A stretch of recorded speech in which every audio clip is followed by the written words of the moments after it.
Salut très chers amis démocrates africains, peuple du monde entier. Nous vous souhaitons une très bonne nuit. Il fait tard ici et nous sommes au 26 novembre 2019, dans la nuit. Bon, nous sommes toujours dans ce qu'on appelle la saga CHU de Brazzaville, Centre hospitalier et universitaire de Brazzaville. Nous sommes toujours dans cette saga-là.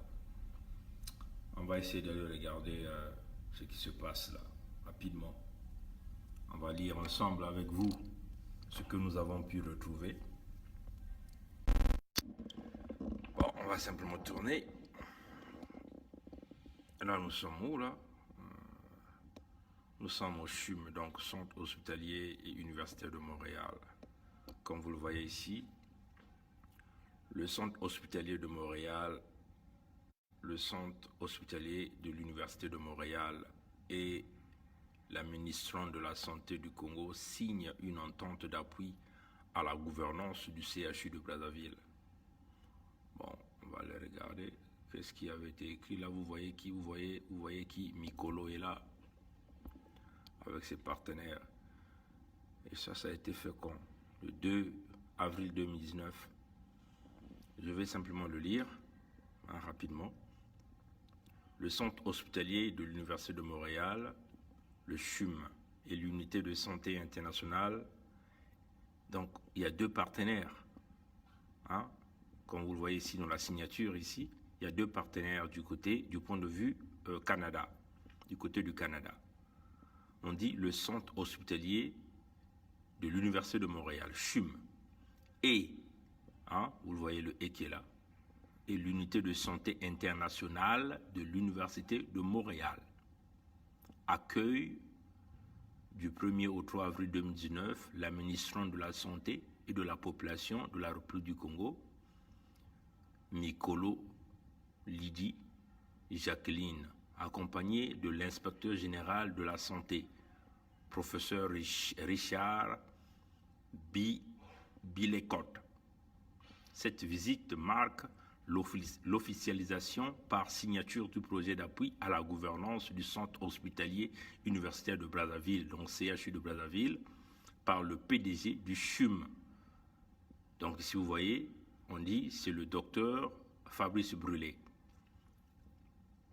d'une durée de 3 ans, donc de 2019 à 2021.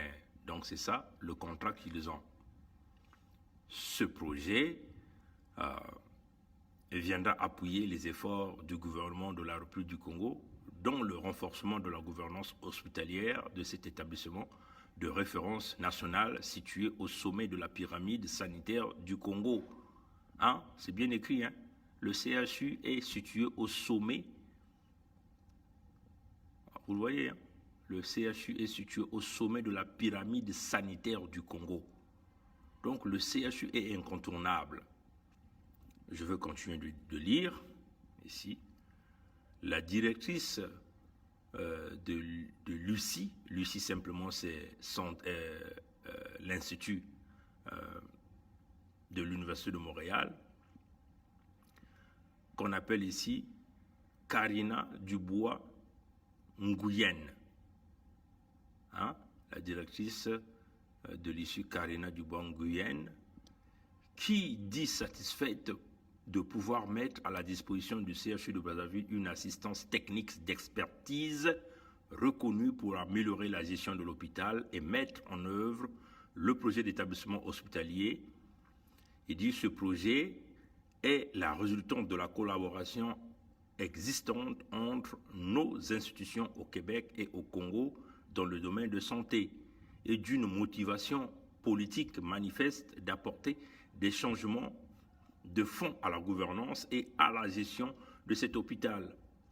Il vise ultimement l'amélioration de l'accès à des soins de qualité pour les populations congolaises et vise à faire du CHU de Brazzaville un hôpital universitaire qui offre des soins de qualité et où il est motivant de travailler et d'être formé.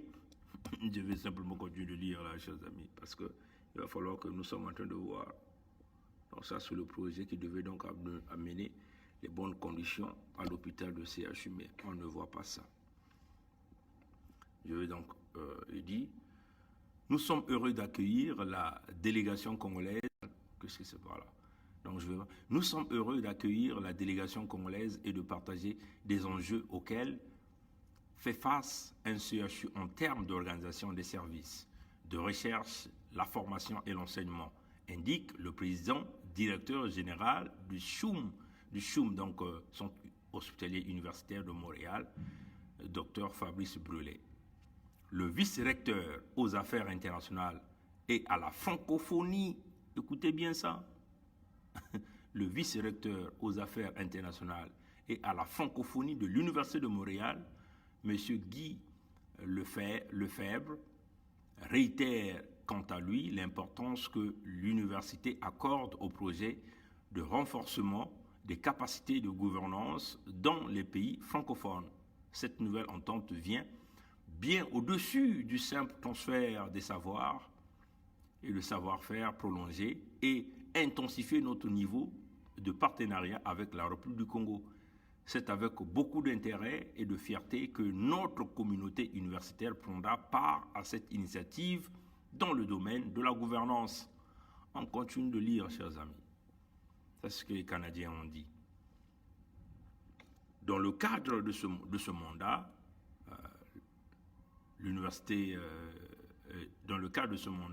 l'ISU mobilisera plusieurs experts afin de prioriser et implanter les orientations et prescriptions du PEH. PEH a été déjà défini en haut. PEH veut simplement dire projet d'établissement hospitalier. Renforcer les pratiques gestionnaires, financières et comptables.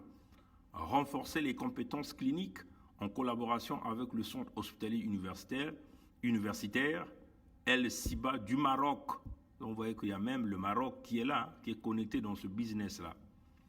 Encadrer la planification et les travaux de réhabilitation de l'équipement. Concevoir et implanter les méthodes et outils de management, de gestion des opérations et de gestion clinique. Revoir les ententes de collaboration entre l'université et l'hôpital et optimiser le fonctionnement des organes délibérants et consultatifs. Appuyer le système de référence et contre-référence au niveau local et national. Je suis quasiment vers la fin. Il dit, à l'agenda des 3 jours de visite à Montréal, sont prévues plusieurs rencontres de secteurs clés d'activité hospitalière et académique. Le programme se poursuivra par un accueil du docteur Régent Hubert, doyen de l'école de santé publique de l'Université de Montréal, puis par une visite au Conseil québécois d'agrément afin de partager les expériences et l'expertise québécoise et canadienne dans le domaine hospitalier. Je vais simplement essayer de monter. Moi, je suis en train de lire ce que les Canadiens ont écrit par rapport à cette histoire. Un historique de partenariat avec le Congo. Bon, on dit depuis plus de 5 ans, l'ISU, en lien avec les SPUM et la faculté des sciences infirmières de l'Université de Montréal, collabore avec le ministre de la Santé et de la Population et avec les ministères responsables de l'enseignement supérieur et professionnel du Congo pour le développement des ressources humaines en santé.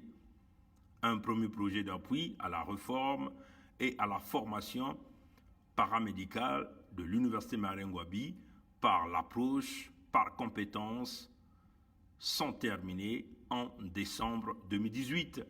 Je suis simplement en train de vous présenter ce que les Canadiens ont écrit par rapport à ce contrat qu'ils avaient signé avec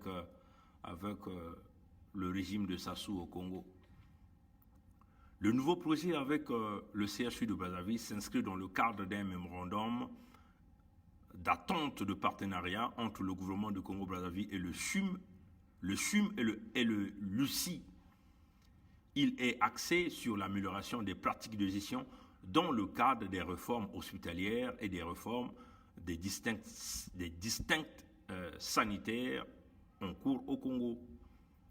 À propos de l'unité de santé internationale SU, rattachée à l'école de santé publique de l'Université de Montréal et bénéficiant d'un partenariat privilégié avec le centre hospitalier de l'Université de Montréal, l'ISU compte sur l'expertise de son vaste réseau international des prestataires, vous entendez ça, des prestataires, des gestionnaires et des chercheurs s'alignant sur les objectifs de développement durable et dans une perspective d'équité. L'ISU cible le renforcement des systèmes de santé travaillant en matière collaborative avec des communautés et des réseaux sanitaires et en partenariat avec des instances gouvernementales afin d'améliorer la santé des populations. À propos du CHU de Brazzaville, créé en 1989, le centre hospitalier de Brazzaville, CHU, est le plus grand établissement sanitaire de la République du Congo. Le plus grand établissement sanitaire de la République du Congo, c'est bien écrit.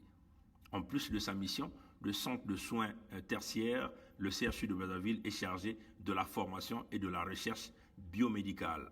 À propos du centre hospitalier Université de Montréal, le centre hospitalier de l'Université de Montréal est un hôpital innovant au service des patients.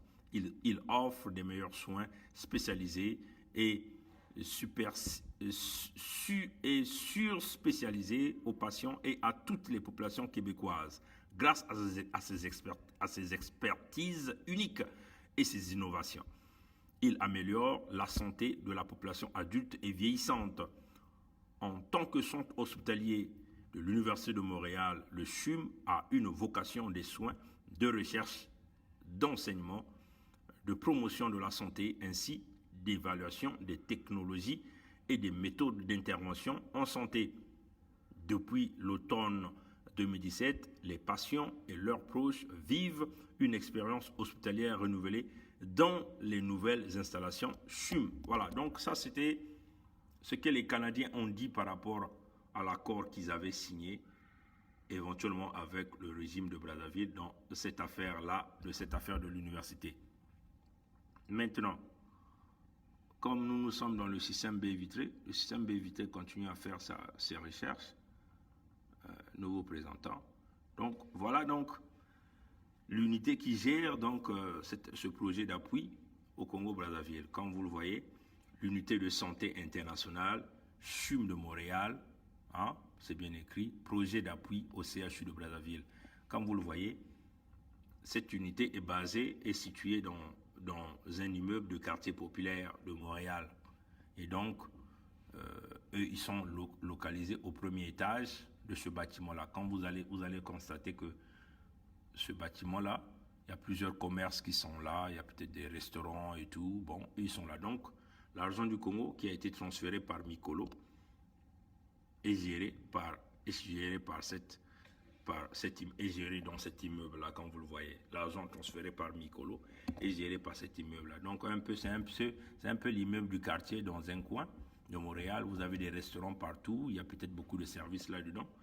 Et ceux qui gèrent l'argent du Congo, donc le CHU de Brazzaville, est géré à partir de ce bureau-là.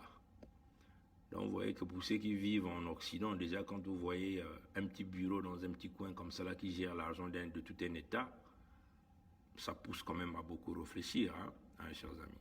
Maintenant, je vais vous montrer un truc, puisque nous sommes dans le système du BVT. Je vais essayer d'ouvrir ça pour que vous puissiez voir de quoi nous sommes en train de parler. Là, nous venons de vous lire ce que les Canadiens, dans la vision des Canadiens, ce qu'ils avaient pensé de faire avec ce contrat du CHI. Et puis, je vais simplement montrer ça et puis je vais donner un point et je vais terminer ce direct. Comme vous le voyez ici, essayez bien de lire ce transfert de fonds.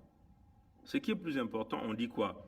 Bénéficiaire, lisez bien la partie bénéficiaire. Bénéficiaire de ce transfert de fonds réalisé, ce qui représente 1,587 milliard de francs CFA et quelques pièces.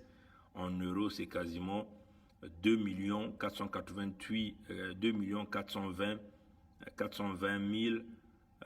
758 euros. Le bénéficiaire, on a écrit Chum Fiducie. Chum Fiducie. Donc, ce n'est pas le CHU qui est bénéficiaire de l'argent qui a été transféré, alors que cet argent a été décaissé pour servir le CHU. Mais le bénéficiaire de l'argent transféré, c'est le Chum Fiducie. Donc, en réalité, c'est le centre hospitalier universitaire de Montréal qui gère cet argent dans un compte qu'on appelle compte fiducie. Nous avons déjà expliqué le compte fiducie dans la journée.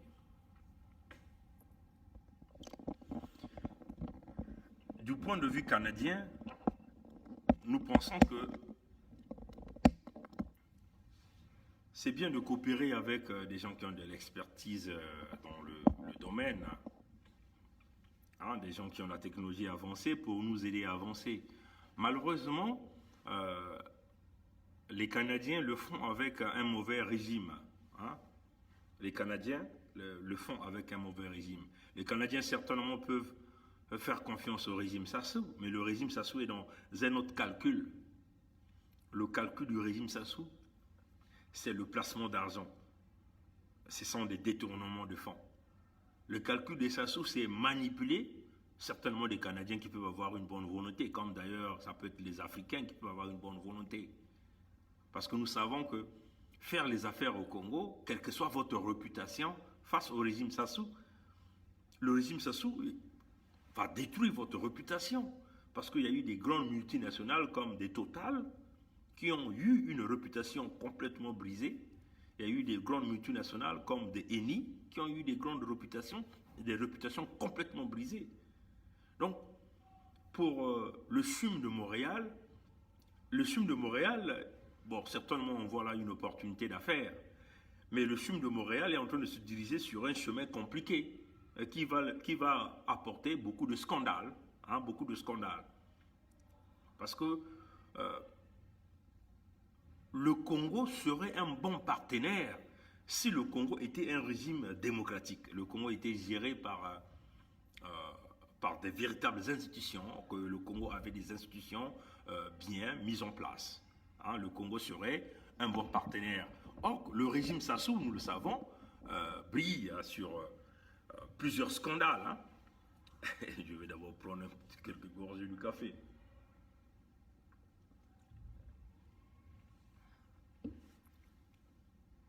Donc, excusez-moi. Donc, le régime de Sassou, c'est un régime qui est habitué à fuir. Hein. Nous connaissons déjà tout le scandale. Hein. C'est parce que dans toute la lecture que je venais de lire là, vous voyez qu'il y a beaucoup de partenariats. Il y a le CHUM de Montréal, il y a l'institution internationale de Montréal, hein, vous voyez. Il y a des institutions qui reviennent du Maroc. Or, nous savons déjà la connexion qui se passe entre le Congo et le Maroc. Et cette connexion s'étend jusqu'au Canada. Sassou aujourd'hui se rend compte que le chemin européen est un peu bloqué. Donc il faut chercher du partenariat du côté du Canada. Mais du côté du Canada, on cherche quel côté? Du côté du Québec, là où il y a des francophones. Les Québécois qui ne connaissent pas encore bien le marché congolais. Parce que tous ceux qui font les affaires avec ce régime finissent par un scandale. Nous sommes convaincus que nous sommes en train de se diriger vers un énième scandale qui risque même d'exploser le CHUM, hein, donc le centre hospitalier universitaire de Montréal. Si les dirigeants de ce centre ne sont pas vigilants, ça ce n'est qu'un début, ce que nous sommes en train de voir. S'il y a des dirigeants de cette organisation qui vont suivre cette vidéo, ils vont certainement dire oh, qu'est-ce qu'on a foutu avec ce noir-là, qu'est-ce qu'on a foutu avec ce Congolais. Mais 2 ans après, 3 ans après, il y a des scandales qui vont sortir. Les médias vont suivre tous ces gens-là. Donc, il va falloir que tous ces pays qui essaient de faire de deals, parce que pour le régime de Sassou, quand on trouve un créneau où ils peuvent blanchir leur argent, ils peuvent passer par des créneaux pour faire rentrer le capital, ils vont utiliser ça. Mais oui, Sassou va toujours le faire, mais la vérité finira par sortir. Aujourd'hui, tout est connu, hein, les scandales que Sassou a fait au niveau de l'Espagne, au niveau de Saint-Marin, au niveau de tous les paradis fiscaux. C'est connu. Global Witness aujourd'hui connaissent toutes les affaires, publient toutes les affaires.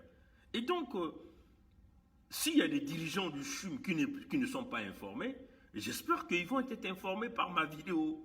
Et ça va les exposer, ça va les rendre vulnérables face à la situation parce qu'ils ne sont pas en train de faire les bonnes affaires avec les vrais partenaires, avec le peuple congolais. Parce qu'aujourd'hui, la situation du CHU, parce que pour les gens qui réfléchissent, on ne peut pas comprendre que le CHU de Brazzaville vit une affaire d'urgence. D'urgence. Hein, d'urgence. Mais au lieu de faire face à l'urgence, non, on préfère seulement l'argent qu'on a signé, que oui, c'est pour décaisser, mais ça a été transféré dans un fiducie. Et le fiducie se trouve au Canada. Si c'était au Canada ici, face à l'urgence, on aurait vu des Québécois dehors, puisqu'il s'agit ici du Québec. On aurait vu des Québécois ici dehors. Vous savez, ici en Ontario, on a essayé de bouger un peu, de bousculer un peu les intérêts des francophones hein, de l'Ontario. Mais nous avons vu une mobilisation générale de tous les francophones du Canada, même partout ailleurs, quand on a bousculé un peu les intérêts sur cette affaire de l'Université francophone de l'Ontario. Tout le monde s'est levé, tout le monde a bondi les pancartes de la résistance. Nous en sommes convaincus que si nous étions dans un pays développé comme le Canada, ou comme la France, où des fonds qui ont été dépensés, disposés à s'attaquer aux urgences, au CHU, parce que le CHU de Brazzaville, c'est une mouroire. Les gens sont en train de mourir à la vitesse grand V. Regardez l'état dans lequel se trouve cette institution. Je vais essayer de regarder. Si quelqu'un en ligne, essayez de m'envoyer cette vidéo-là, là où il y a des moustiques. Là. Essayez de m'envoyer même la vidéo là où on soulève les patients avec des civières. C'est ça que je cherche pour que je puisse montrer au monde. Là. Je ne sais pas. Où est-ce que je peux avoir ça rapidement? Je vais aller essayer de regarder si Brazza nous a ça. Parce qu'il faut que le monde sache ce qui est en train de se passer. La situation du Congo, ce n'est pas une affaire de faire juste du business, mais c'est une question de vie. Et nous faisons face à un régime au Congo qui s'en fout éperdument des citoyens de ce pays. Et si nous qui avons eu cette chance-là de vivre dans des pays de moralité, nous ne pouvons pas laisser nos compatriotes canadiens se lancer dans cette aventure parce que c'est très compliqué. Ça va briser des carrières. Hein. C'est ça la réalité. Hein. Parce que ça va vous flouer, hein. Ça va vous dire, va vous pomper beaucoup d'argent, vous allez essayer de rentrer dans cette machine de blanchiment d'argent de Sassou. Mais après, ça va vous rattraper. C'est votre carrière que vous allez briser. Ce sont des tribunaux que vous allez commencer à avoir derrière vous. C'est la gendarmerie royale du Canada que vous allez voir, ainsi de suite. Donc, vous voyez que ça, c'est une réalité. Les gens sont souffrants au Congo. Vous voyez? Donc, rapidement, je vais essayer de voir. Je ne sais pas si je vais retrouver cette vidéo. Si quelqu'un en ligne peut aussi me l'envoyer. Comme ça, on va essayer de le montrer aux gens. Les conditions du centre hospitalier de Brazzaville, là où nous avons des spécialistes de la santé s'inquiètent, et éventuellement s'inquiètent. Les gens se disent, mais qu'est-ce qui ne va pas dans ce pays hein? Nous sommes dans... le CSI, c'est un mouroir. Les gens meurent tous les jours à la vitesse grand V. Si vous essayez de regarder simplement le nombre de morts qui sortent à la morgue de Brazzaville, mais vous allez vous rendre compte que ce n'est pas de la blague, c'est une réalité. Voyez? Donc je vais simplement essayer de regarder si, je ne sais pas si je vais retrouver ça sur Brazza News. Hein?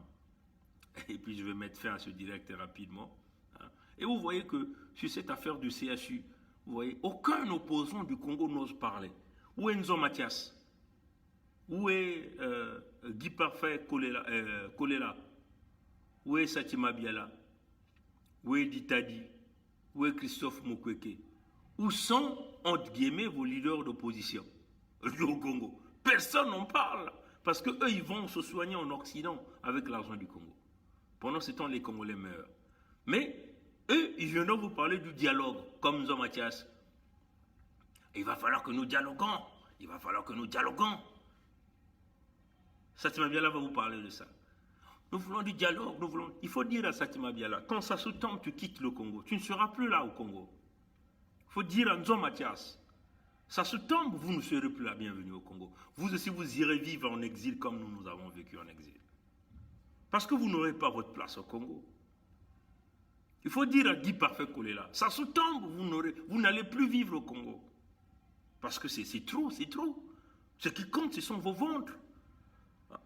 Les syndicalistes, les pauvres syndicalistes sont en train de parler. Aucun individu, entre guillemets, responsable politique n'ose intervenir sur cette affaire du CSU. Même demander qu'un deuxième décaissement se fasse. Aucun. Il faut dire à Pascal Satimabiala, on réussit de faire tomber le régime de Sassou. Tu ne vas plus vivre au Congo. Tu iras vivre aussi à l'extérieur, comme nous avons vécu des dizaines et des dizaines d'années à l'extérieur du Congo. C'est ça la réalité. Parce que nous sommes ici dans le principe de la tolérance zéro. Parce que ce que vous êtes en train de faire, c'est de la sorcellerie simple et pure. C'est inimaginable de voir ce genre de comportement se réaliser de cette façon. Le pays se meurt. Non, vous êtes là dans... Tout un chacun de vous est en train d'attendre... voilà, est en train d'attendre son argent pour aller au dialogue de Sassou. Voilà. Voilà. Ça est même où là je vais essayer. Où est-ce que je vais? Je vais aller voir Christian Perrin. Peut-être que je vais vite retrouver ça chez Christian Perrin. Comme ça, on va montrer au monde ce qui est en train de se passer. Parce que l'histoire du CHU, ceux qui vivent au Canada sont certainement très conscients, contents de vivre, de savourer leur argent, et ainsi de suite. Mais c'est une réalité. Les gens sont en train de mourir. Les gens meurent. Donc il faut prendre au sérieux l'affaire du CHU. L'affaire du CHU, il faut prendre ça au sérieux. On ne peut pas se permettre qu'ils ont menti les populations, qu'ils ont décaissé des fonds, mais des fonds qui sont déposés pour payer les salaires des individus qui vivent au Canada déjà dans de bonnes conditions. Non, il y a un problème là. Nous, les Congolais le disent d'une manière claire que le régime de Sassou va utiliser les Canadiens pour essayer de blanchir son argent. C'est clair. On perd encore le signal. Voilà, ça part de la réputation des Canadiens. Il va falloir que nous continuions à garder cette bonne réputation qui fait de nous, les Canadiens, c'est-à-dire que des gens conscients, sérieux, qui sont toujours là, prêts à aider, et ainsi de suite. Il ne faut pas que nous soyons le canal que Sassou, le régime de Sassou Nguesso est en train de faire. Hein. Même là, on nous parle même que leur ambassade qu'ils ont ouverte à Ottawa, soi-disant que là où est logée l'ambassade, l'immeuble appartient à un dignitaire du régime Sassou. Ça, c'est ce qu'on vient de nous apprendre. On n'a pas encore fait des investigations, mais ça, c'est la nouvelle que nous avons reçue ce soir.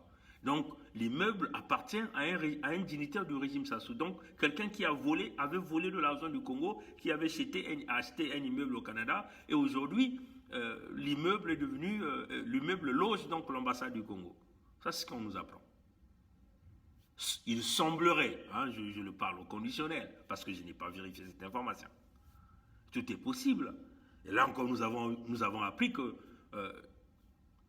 tous les biens saisis des dignitaires de Sassou ont été restitués. Parce que nous savons qu'il y a eu des procès ici au Canada où Wilfrid Nguesso a été considéré comme étant un individu qui a acquis des biens liés à la criminalité. Là, nous venons d'apprendre que tous ces biens ont été restitués aux mêmes criminels.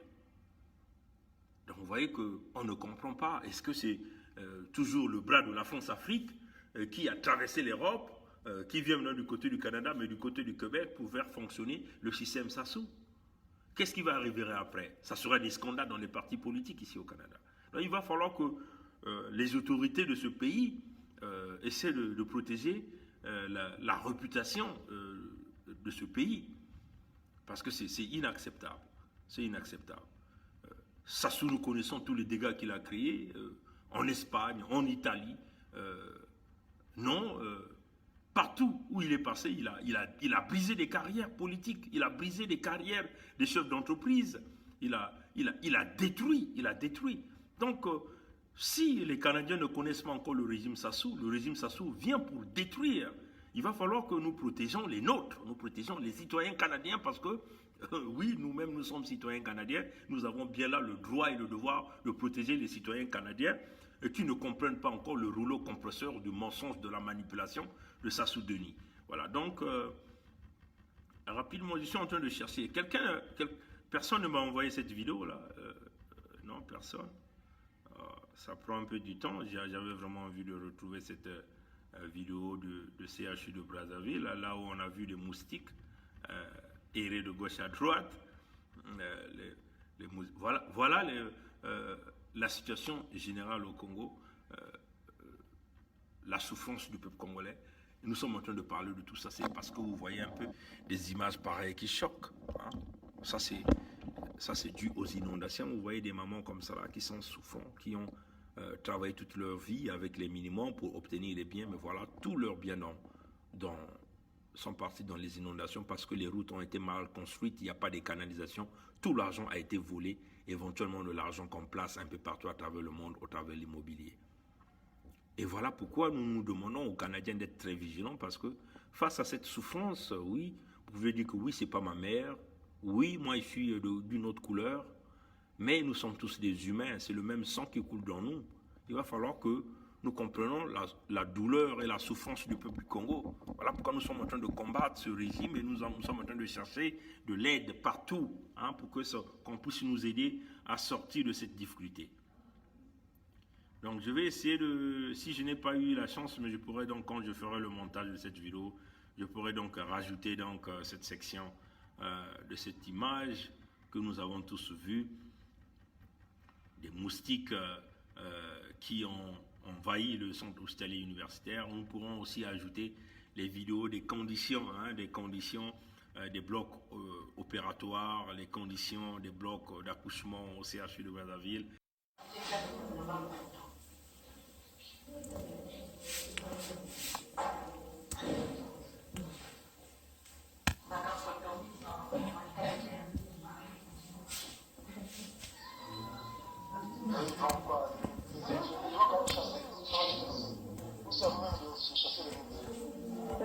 Comme ça. C'est juste comme ça. Ah ben, soin de je sais.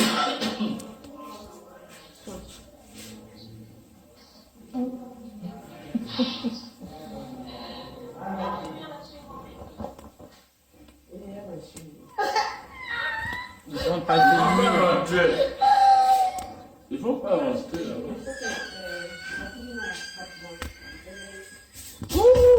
Seigneur.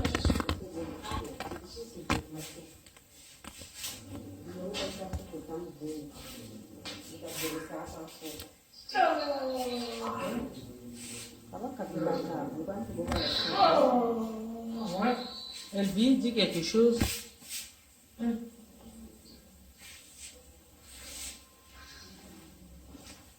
Tu dis quoi, mamie?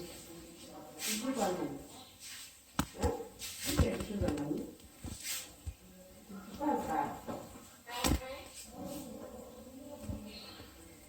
Courant qu'elle veut, salle aussi, bâtiment qu'elle veut trop bien.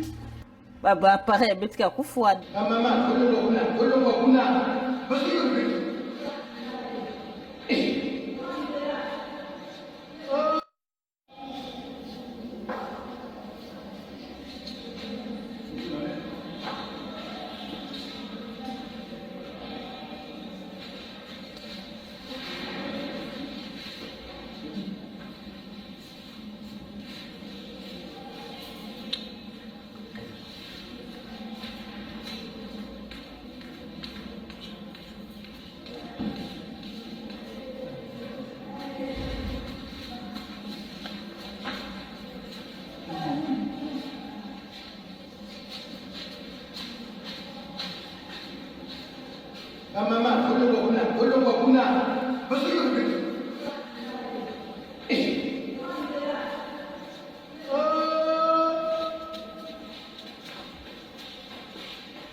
en général. Donc vous voyez que dans une situation d'urgence, on ne peut pas se permettre de prendre les fonds, de les placer, de l'envoyer ailleurs. Il s'agit ici d'acheter les équipements, de commander les équipements. Et puis ça a été décaissé depuis le mois d'avril. Vous avez vu, hein, comme l'a dit les syndicalistes. Donc depuis le mois d'avril, s'il y avait des équipements qui devaient être achetés, ça devait déjà arriver et puis aider à éventuellement aménager les laboratoires comme nous venons de le lire, hein, dans le contrat qui a été signé. Dans le contrat qui a été signé, il s'agissait de redonner de la forme au CHU, de redonner au centre hospitalier universitaire de Brazzaville les capacités nécessaires de pouvoir s'occuper, hein, de la santé des Congolais. Donc amélioration des bâtiments, renouvellement des équipements, former du personnel. Mais tout ça, on n'a pas vu depuis le mois d'avril. Rien n'est fait. Hein? Et ça donne la colère. Ça donne la colère. Et on ne peut pas se permettre que parce que c'est des Canadiens qu'on ne peut pas parler. Non, il va falloir qu'on le dise là d'une manière claire. Et on le dit d'une manière claire avec la plus grande énergie et rien ne nous fait peur. Voyez? Donc on le dit, chers compatriotes, démocrates africains, peuple du monde entier, il va falloir que si réellement ce pays-là avait encore des gens sérieux, dans ce pays-là, hein, c'est-à-dire que si nous on avait encore des gens sérieux, éventuellement on devait voir les Congolais se lever d'une manière claire, parce que vous voyez que, comme nous venons de vous le montrer, hein, les fonds du Congo, les fonds transférés, hein, sont gérés là, dans ce bâtiment-là. Vous voyez, hein, comme un bâtiment du quartier. Vous voyez ça? Vous voyez l'immeuble là, hein? Voilà, donc je vais essayer de l'ouvrir là, comme ça vous allez voir. Vous voyez, les fonds du Congo sont gérés là dans ces bâtiments-là. Donc ça, c'est un bâtiment où vous avez quasiment tous les commerces. Vous avez des restaurants en bas, donc un peu comme un petit bâtiment du coin. C'est là où on gère les millions du Congo. Donc vous qui êtes au Congo, vous croyez que ça doit être peut-être un gratte-ciel. Non, c'est là où on gère l'argent qui a été transféré. C'est là. Vous avez vu l'unité de santé internationale, CHUM de Montréal. On a mis tout cela, projet d'appui au CHU de Brazzaville. Vous voyez ça? C'est là. On a dit c'est au premier étage. C'est là qu'on gère ça, au premier étage. C'est là. Vous voyez le bâtiment là? Regardez le bâtiment. Comme un petit bâtiment du coin. Hein? Donc vous voyez que, chers amis. Hein? Et ça, c'est dans les quartiers de Montréal. Vous voyez ça? Vous voyez ça là? Vous voyez la forme du bâtiment? C'est là où on gère l'argent des Congolais. Donc vous allez vous attendre à quoi ici? Hein? Et puis quand vous lisez le document, on dit que le bénéficiaire, c'est pas le CHU de Brazzaville, hein, de l'argent qui a été transféré. Quand vous lisez le document de transfert. Hein? Donc, peuple congolais, c'est une réalité. Hein? Les syndicalistes doivent s'indigner. Si au Congo, il y avait des opposants dignes, les opposants devaient s'indigner, devaient se poser des questions, si on avait une opposition. Mais au Congo, il n'y a pas une opposition au Congo. Cette Mabiala a été nommée par Sassou. Nzo Mathias travaille pour Sassou. Ils viendront toujours vous dire, oui, nous avons besoin de dialogue. C'est ça, c'est les vrais problèmes qui regardent les citoyens congolais.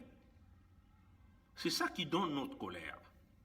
Aucun homme politique est capable de dire à Sassou, trop c'est trop, il est temps que nous mettions terme à cette mascarade, à ce vol, au gaspillage d'argent. Aucun. Parce que tous, ils sont embellis. Quand ils sont malades, ils vont se soigner en Occident. Et ça, c'est inacceptable, mes chers amis. Hein? Quand vous lisez ce document, on dit quoi? Lisez ici, chers amis. Hein? Ici, là, on écrit quoi? Bénéficiaire. Bénéficiaire. Vous voyez le CHU ici? Vous voyez le CHU de Brazzaville? On a écrit CHUM, Centre hospitalier universitaire de Montréal, et on a dit fiducie, donc un compte fiducie. Donc le Congo n'a aucun gain là. Ce n'est pas écrit le CHU de Brazzaville. Et nos patients qui sont à Brazza vont faire comment? Qui sont dans des conditions les plus dramatiques vont faire comment? Comment ils vont s'en sortir? Comment vont-ils améliorer le CHU de Brazzaville? Comment vont-ils redresser le CHU de Brazzaville? Puisqu'ils sont dans un contrat jusqu'en 2021, potentiellement renouvelable. Et nous sommes déjà quasiment à plus de 8 mois. Dans quelques jours, là, nous allons arriver en 2020. Après une année, après, on est en 2021. Comment? Non, chers amis, démocrates africains, peuple du monde entier, soyons sincères, là. Le pays se meurt, Sassou est mauvais. Il faut buter Sassou. Peut-être c'est ça. Le pays se meurt. Soyons sincères, chers amis. Soyons sincères. Militaires congolais, pour une fois, ne regarde pas ton ethnie. Regarde les conditions dans lesquelles ta femme accouche à l'hôpital militaire. Soyons un peu sincères, chers amis. Regardez l'argent du Congo. Les Congolais ne profitent pas. Les Congolais n'en bénéficient pas. Les Congolais crient. Les pauvres syndicalistes parlent. Aucun homme politique est censé venir les soutenir. Même pour parler d'une substitution. Oui, vous avez envoyé l'argent, d'accord, mais remplacez encore. Personne n'en parle.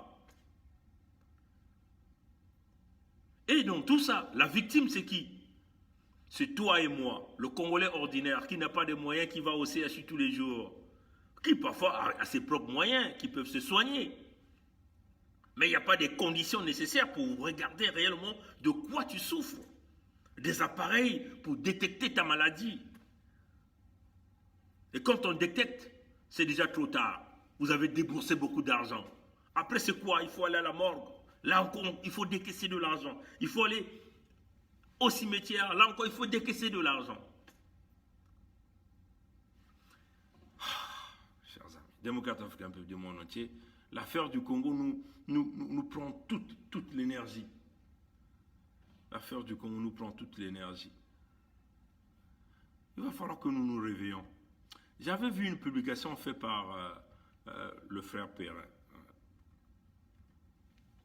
Je ne sais pas si je vais avoir la chance. La vidéo, là, quand je ferai le montage, je mettrai ça. Il avait fait une belle publication que j'avais aimée sur les morgues du Congo. Je ne sais pas si je vais retrouver ça. Mais je souhaite retrouver ça avant que je quitte ici. Déjà 10 heures, il va falloir, puisqu'on va bientôt fermer ici. Il faut que j'ai envie de retrouver ça. C'est incroyable, pitoyable. Le Congo se meurt, personne ne dit rien. Tous nous assistons, pensons qu'il y a un Jésus qui va descendre du ciel. Jésus ne descendra pas. Jésus ne descendra pas. Il n'y a pas un Dieu qui viendra sauver le Congo. C'est nous, les enfants, les fils du Congo et les filles du Congo qui allons. Et on a toujours dit, l'équilibre de forces militaires serait l'option numéro 1 pour déboulonner les brigands, ceux-là qui ont confisqué les libertés d'expression au Congo-Brazzaville. J'espère que je vais retrouver ça. Si j'ai la chance, avant que je parte d'ici, je vais faire une dernière tentative avant que je ne parte d'ici. C'est incroyable. C'est incroyable. Non, chers amis, soyons sincères. Le pays se meurt et le pays a besoin de tous ces enfants pour sauver cette nation.